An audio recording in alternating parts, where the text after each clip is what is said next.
From a small garage in California to becoming the visionary behind Apple, Steve Jobs' journey is nothing short of legendary. But behind the sleek designs and billion-dollar success lies a story few truly know, a tale of risk, rebellion, and relentless ambition. In this video, we uncover the untold side of Jobs' rise, the failures, the bold ideas, and the turning points that transformed a college dropout into a global icon who forever changed the way we live and connect. Get ready to dive deep into the real story behind the legend. Today we will talk about the untold story of Steve Jobs' rise, garage to global icon. So before we start, make sure to hit the like button and subscribe to my channel. 1. Humble beginnings. Steve Jobs was born on February 24, 1955 in San Francisco, and adopted by Paul and Clara Jobs, a working-class couple.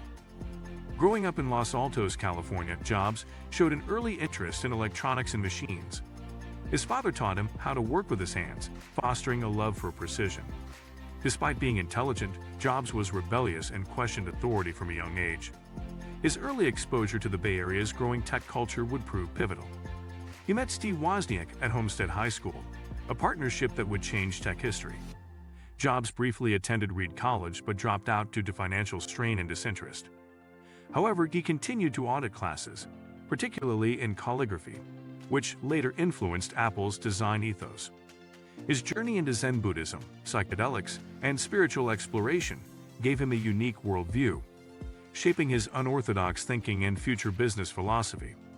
Jobs wasn't just smart, he was curious, bold, and spiritually driven. 2. The birth of Apple.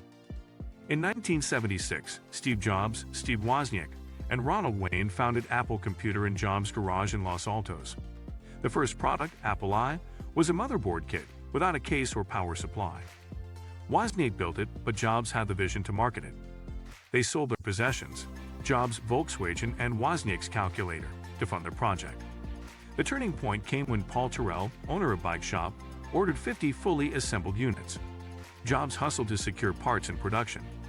Apple I launched in 1977 and was a massive success, one of the first personal computers with a color display and plastic casing.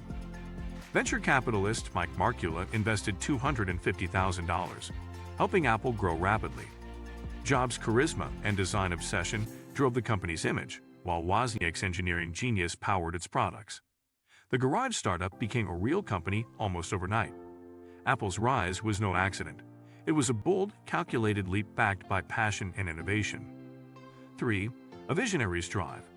From the beginning, Steve Jobs was not your typical entrepreneur. He was obsessive about detail, aesthetics, and user experience. His vision went beyond function. He wanted products that felt intuitive and beautiful.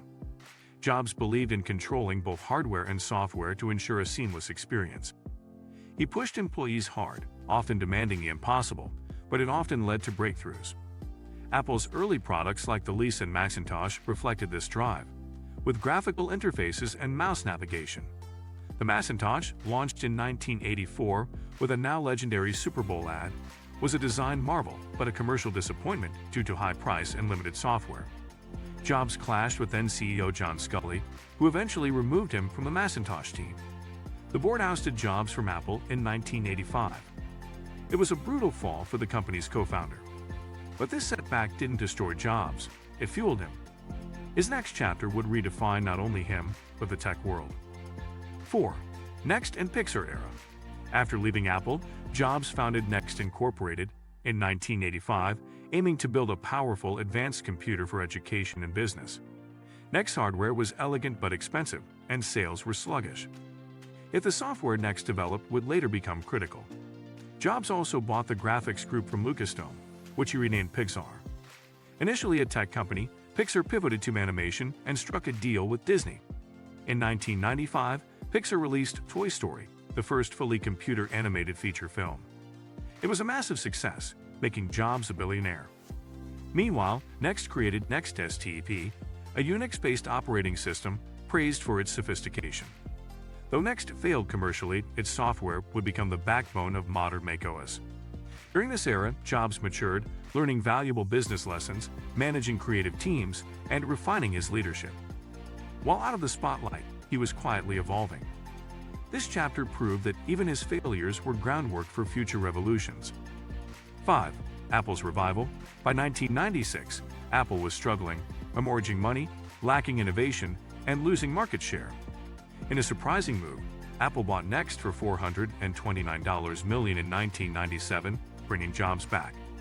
Initially an advisor, he soon took over as interim CEO.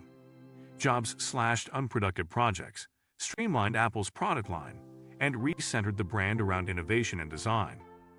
He recruited designer Jony Ive, and together they created the iMac, colorful, user-friendly, and iconic. Released in 1998, it marked the beginning of Apple's rebirth.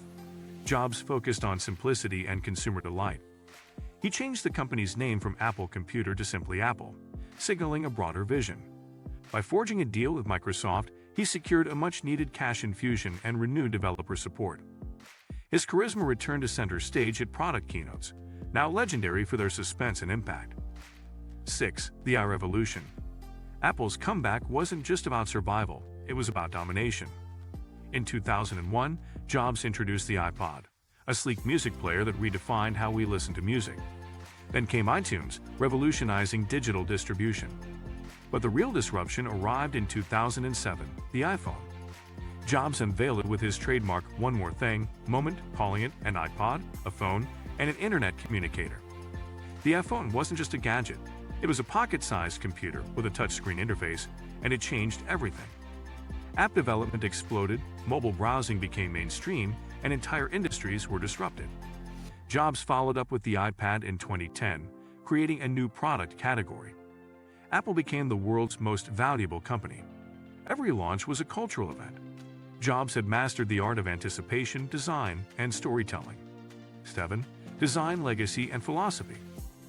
What set Steve Jobs apart wasn't just his products, but the philosophy behind them.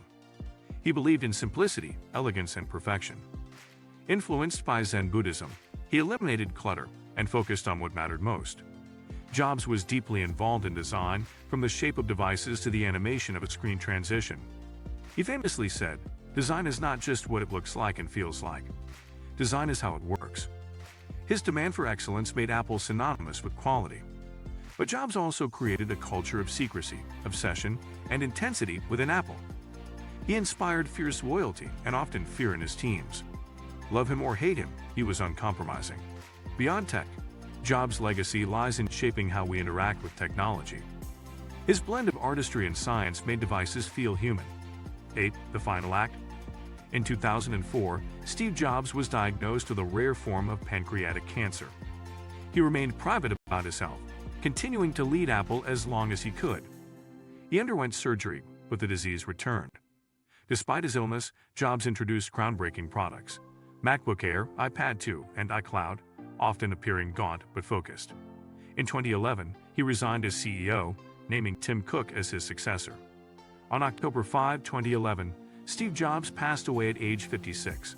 His death sparked global mourning. World leaders, tech giants, and millions of fans paid tribute. Jobs' life was more than an entrepreneurial tale. It was a creative odyssey. From a garage in